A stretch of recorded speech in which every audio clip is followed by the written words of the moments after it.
Welcome to our channel. Today we how to configure Roofstock for analyzing rental property cash flow, full guide step by step clearly.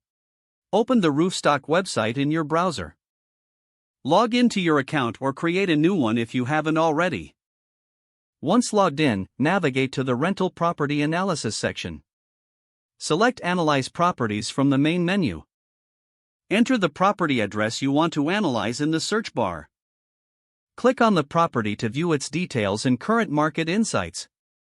Scroll down to the cash flow analysis section of the property page.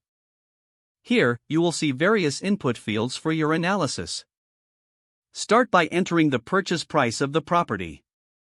Next, input the estimated closing costs. Include any necessary repairs or renovations under the maintenance costs field. Specify the monthly rent you expect to receive. Adjust the property management fee percentage to reflect local rates. Input an estimate for property taxes based on local assessments.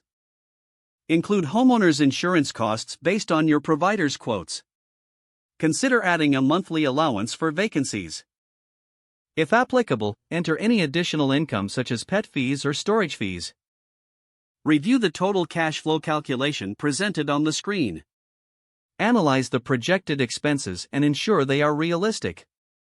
Evaluate the net operating income or NOI shown in the results. Consider adjusting any inputs to see how they affect cash flow.